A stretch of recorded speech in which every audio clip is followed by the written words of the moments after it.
जितने भी यासिन मस्ताना शो देखने वाले संगीत प्रेमी हैं, सभी संगीत प्रेमियों को यासिन मस्ताना की ओर से बहुत बहुत झारखंडी जोहार, नमस्कार, आदाब, सत श्री अकाल। और चलिए भैया, प्रत्येक दिन की भांति आज आपको एक ऐसी दुनिया में लेकर के चलते हैं कि इस दुनिया में बेहद ही मजा है, बेहद ही चैन है और बहुत ही एंजॉय का दुनिया है।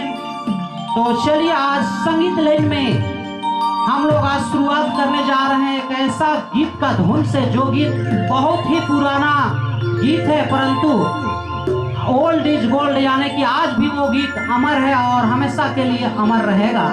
तो चलिए, आज इस गीत में बेहतरीन धुन देने के लिए हमारे कीबोर्डिस्ट प्लेयर, झारखंड के सुप्रसिद्ध कीबोर्डिस्ट प्लेयर दिनेश दा विराजमान हैं और झारखंड के बहुत ही फेमस प्रसिद्ध पैडिस्ट प्लेयर अबुल दा भी विराजमान है इस मंच पर, और झारखंड के सबसे बेहतरीन नाल वादक प्रकाश दा आज इस मंच पर विराजमान हैं।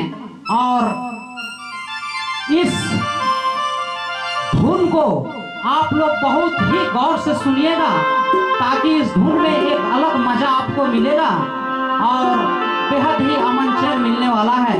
तो चलिए, आज का धुन हम लोग सब मिलकर शुरुआत करते हैं और आप तमाम दर्शक बंधु एंजॉय कीजिए।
यह धुन आप तमाम दर्शक बंधुओं को पसंद आया होगा तो कृपया करके एमवी चैनल को सब्सक्राइब जरूर करेंगे, ताकि प्रत्येक दिन इसी तरह अच्छा धुन का नोटिफिकेशन आपको सबसे पहले मिल सके। बहुत बहुत धन्यवाद।